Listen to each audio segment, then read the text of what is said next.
Hey everyone, this is a Barclay Damon live broadcast of the Cyber practical talk about cybersecurity. I'm your host, Kevin Szczepanski. Let's talk. Welcome back to the Cyber podcast, and welcome back to you, Mike McCartney. Thanks for coming back. Thank you for having me. The first time we talked a little bit about ransomware and we touched on incident response. So I wanted to have you back so we could devote a little bit more time to that subject. But first, I just want to remind everyone, Mike is the National Director of Avalon Cyber and a highly decorated 22-year veteran of the law enforcement community. And Mike, do I have this right? You are the founder of the Computer Forensic Unit of the New York State Attorney General's Office. Yeah, that's correct. And then we ran that unit for almost 20 years, doing all kinds of digital forensic investigations under 4 labs that we created, as well as all kinds of internet crime and undercover internet investigations for a couple decades. You've seen it all, and we're happy to have you back. And on today's episode, I want to talk to you about incident response. And why don't we start with a definition? When we say incident response, and sometimes we shorten it to IRP, what are we talking about? We're really talking about conducting an investigation, a causation investigation to some extent. It's not a true causation investigation like most insurance carriers would like to see, but essentially we're working for a law firm representing a company that has a security incident. And we're careful to call it an incident for a long time until we can actually determine it's been a data breach. Right. Because once you get to data breach, a lot of legal obligations start to get triggered, and notification and disclosure and all kinds of things start to happen. So it's an incident, and we're investigating an incident on behalf of counsel, generally 99% of the time, on behalf of counsel representing a company, so that everything we do can be covered by the attorney-client privilege. But we're really hired by the attorneys to answer 3 primary questions. How did the bad guys and the adversary get in? What window and door did they crawl through? Secondly, where did they go once they were in? Were they across the network? Were they after HR data? Were they after financial data?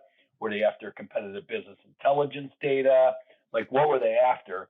And then the biggest question of all, I mean, the most paramount question of all that we need to answer is, what did they access or what did they take? Because each state has a different notification and disclosure obligation law. Some of states are access law or access states. Some are exfiltration states. And I know we're going to get into this a little bit more. Right. No, and you make very important points right from the outset, Mike, and I just want to underscore them. First of all, you're absolutely right. Calling it a security incident, sometimes I like to call it a cyber incident, although we should talk about the definition of cyber and cybersecurity sometime as well.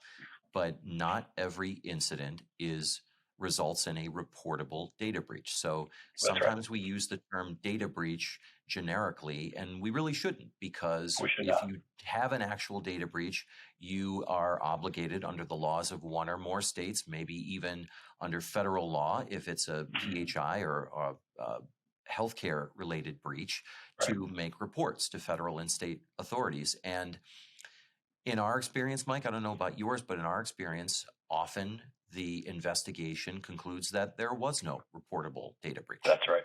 So you talked about the first 3 buckets that I think are very important. So let's say you have an organization that has experienced a cyber or security incident, Mike. What's the first phone call that organization needs to make, and why? Well, I'll tell you, we generally will get the call initially. And I will recommend and tell the client to turn around and call their attorney. And by the way, not your contracts attorney or your real estate attorney. Most companies have attorneys that do different factions of the business for them, right, legally. But you need to call a data privacy cybersecurity attorney that understands the legal obligations that are here. You need to call them first, because you don't want to hire us directly. I mean, you can, but it's not advisable. Like, you really should get a lawyer that's going to hire us on your behalf so that we can protect the privilege and we can work through all the things, all of our investigative reports, all of our emails, all of our conference calls, all of our forensic finding reports, everything is protected by the attorney-client privilege, and your attorney, because you're going to have notification and disclosure obligations under this incident, we'll call it an incident still for now, that you're going to want your attorney to be able to disseminate that information under their purview and under their control. Right. You don't want to just hire us directly, and then if the AG finds out you hired us and they subpoena me, I got to turn everything over. Like I have no protection. So we need to be protective of that privilege that we talked about a moment ago. Very important. Yep. All right. So the business calls you. You say, that's great. Call your attorney. Work with you. Call your cybersecurity lawyer first. And so they do. They call. And what's the next step? What's the next phone call in the mix? Well, insurance. I mean, hopefully they already have cyber liability insurance. If they don't, obviously, the lawyer is going to try to work through the policies they have. Maybe they got an errors and omission policy that's got a technology rider that the lawyer can maybe sneak some money out of. Maybe there's some general liability stuff depending upon the way it's written or covered, But the key is looking at insurance coverages. If you have cyber liability, obviously that's the next call to contact your claims adjuster. But then there too, that's a whole nother conversation and that we can talk about is, they might have preferred lawyers and vendors that they want you to use, but understand you don't have to use them, right? There are ways to kind of work through and say, well, I don't want to use an information or an incident response firm out of California. I want to use a company down the street. I've used them for other stuff. It's one throat to choke. Like I know these guys, right? Can I add these guys to my case? And there can be a couple of hoops to jump through, but generally we can do that, or you can do that. Same with your lawyer. Like I don't want to use a Philadelphia lawyer. No pun intended, or no insult intended. But hey, I want to use the guys down the street that we use for all of our other stuff. So there is some leeway and some negotiation you could do there. Yeah, that's a great point, Mike. And it's a very important one. When you're calling your insurance company, you have two goals. First is you want to maximize your potential insurance coverage for the cyber incident. 100%. If you have that insurance in place, you want to make sure that your carrier knows about the incident as soon as possible so that there isn't some gap that results in an absence of coverage. And the second thing, you're exactly right, Mike. At your earliest opportunity, you want to think about who you want your counsel to be. Because if you are comfortable with the insurance company's panel counsel, you want to get that firm involved as early as possible so that they can hit the ground running for you. But if you're more comfortable with your own tried and true cybersecurity lawyers, you want to initiate the process of seeking approval from your carrier to use your own lawyer. And the earlier you do that, the easier and more efficient that process is going to be. Okay, 100%. So that's a great point. We've got first call to the lawyer, second call to the insurance company, and let's say none of these things happens immediately, right? So we have a lawyer in place, the company is protected, we're working on confirming the insurance coverage. But even as all of that's going on, Mike, there's a third phone call that needs to take place, and it comes from the lawyer. And who is that call to? Generally an incident response firm. I mean, your lawyer's going to have a call with the internal IT guys and folks, and it's going to be, hey, what do we know? When did we know it? Right. But then at that point, they're going to be like, we have no idea. We're trying to figure it out. So generally, your legal team will engage an incident response team, which is not your IT team. There's a big difference between information technology, IT, and information security, IS. Two completely different things. And we all have initials after our names. They're just different initials. Yeah, no, and that I think that's an important point, Mike. Let's pause there and talk about it, because I think a lot of folks think that the information technology professionals they have helping them day after day in their firms are also information security experts. But that may be the case, but very often it's not. They're two different disciplines. Can you talk about that?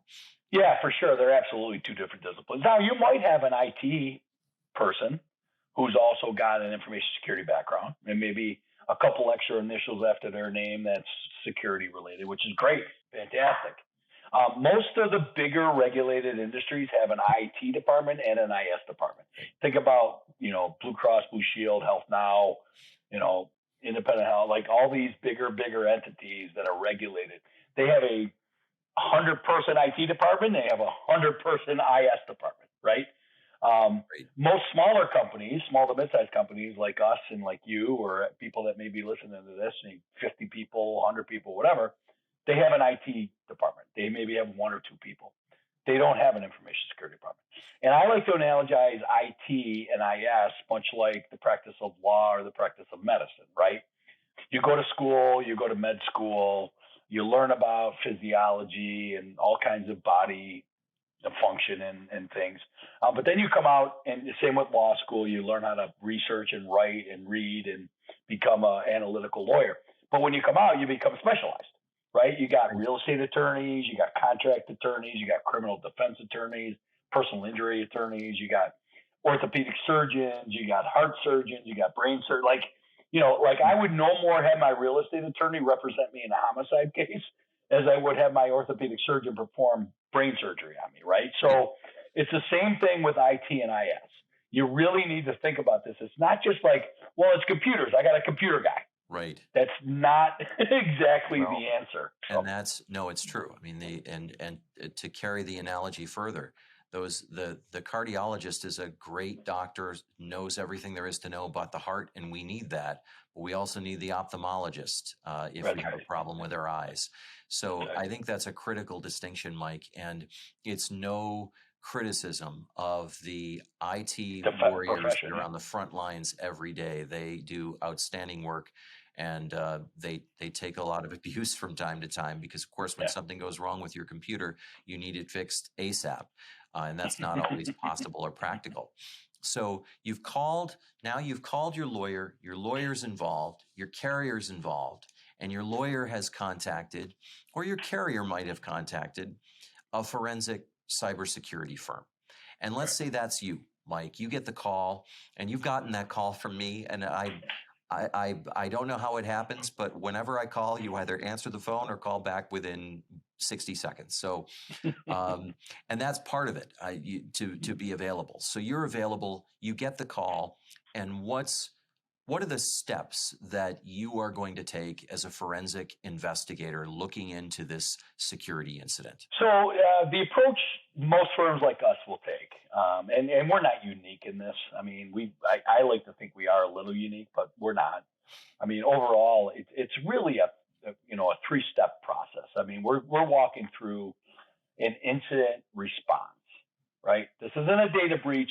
And by the way, you want to make sure that your employees aren't sending emails saying, hey, we were breached. And, the IT guys tell them, emailing the CEO, hey, we got breached last night. We got, that's something for you lawyers to figure out later and kind of manage damage control. But it's an incident, right? It's an incident that we're investigating. And our main objectives is really three to answer 3 questions. 1, how did they get in?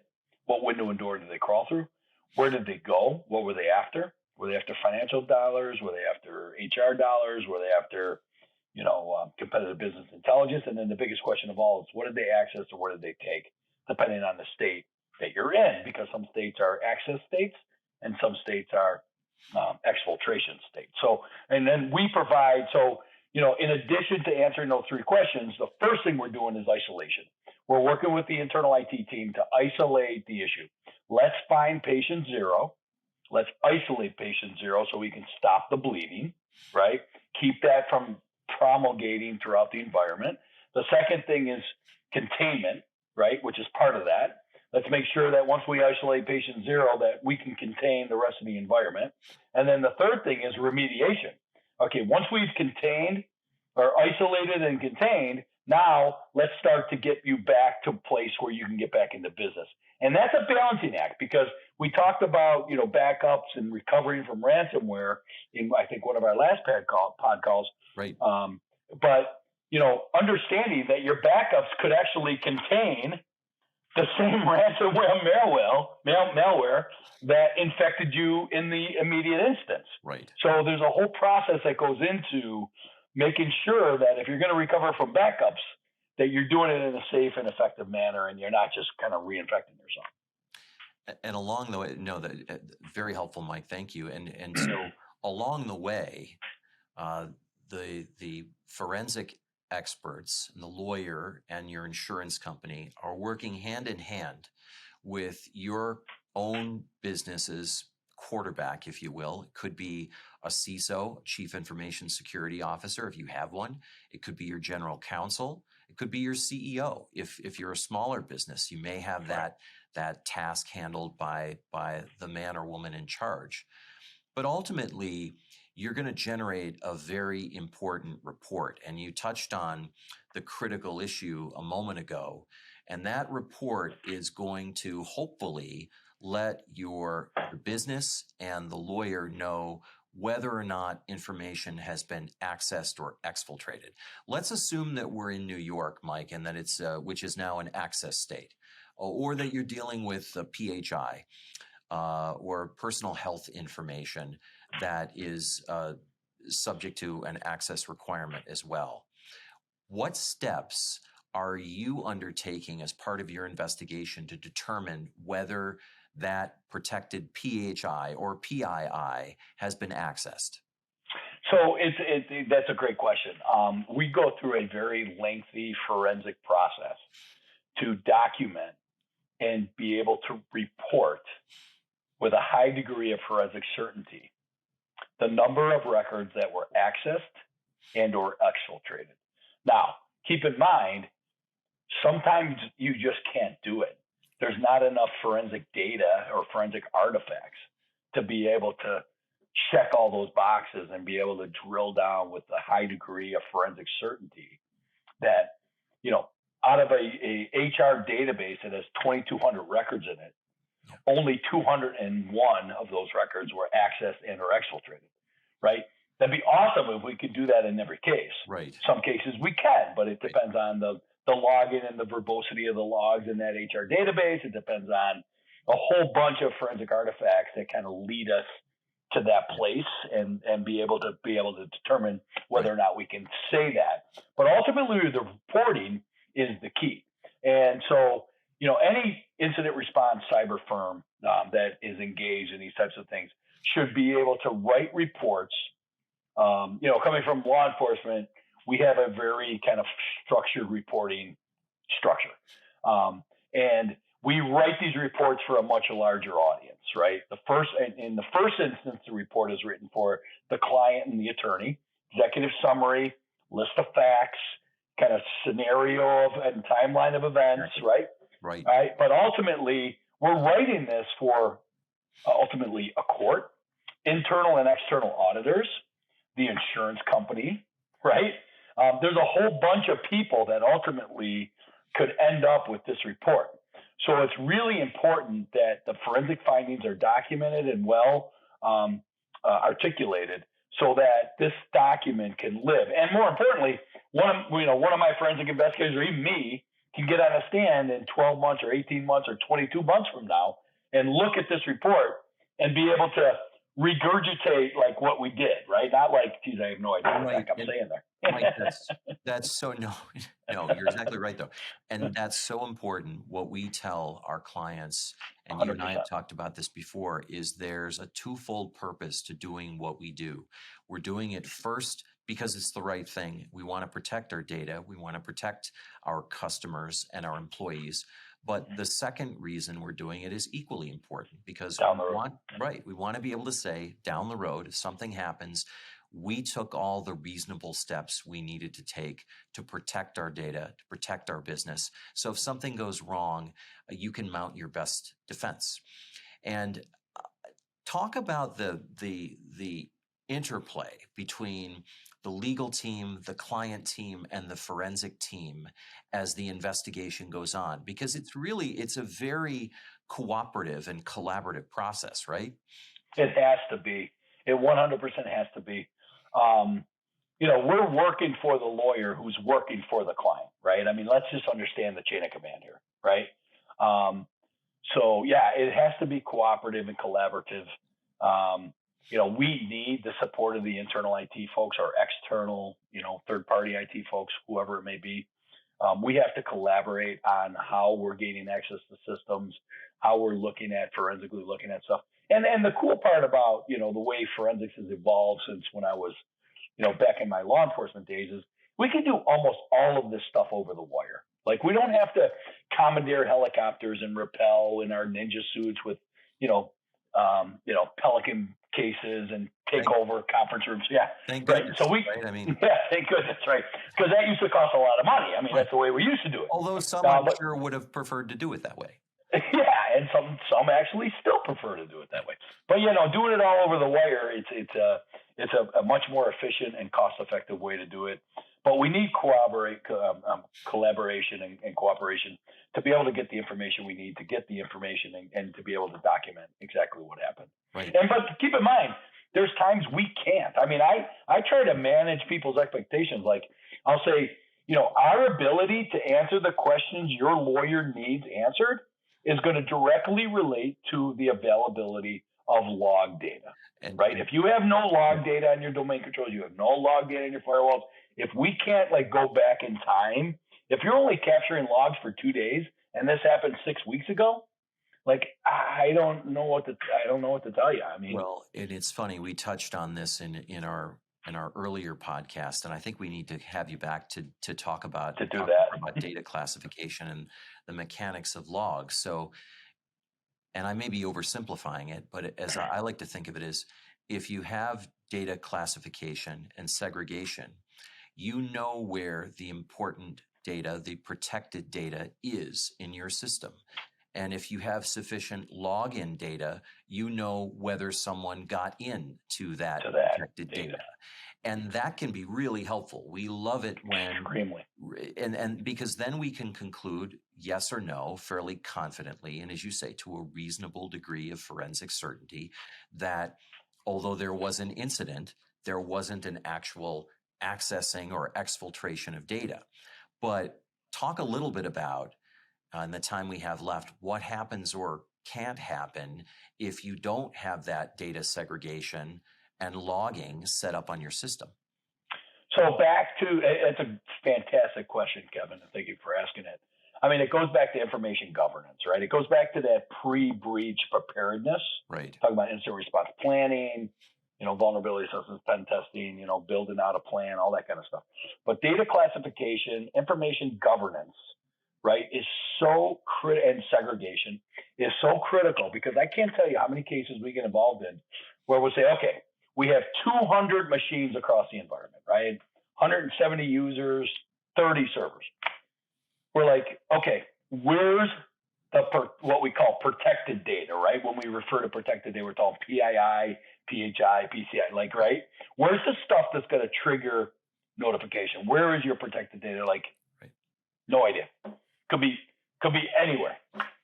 I mean, HR people can access our third-party HR system, pull down spreadsheets, send them around in email. So it's on their hard drives, it's an email, it's everywhere, right?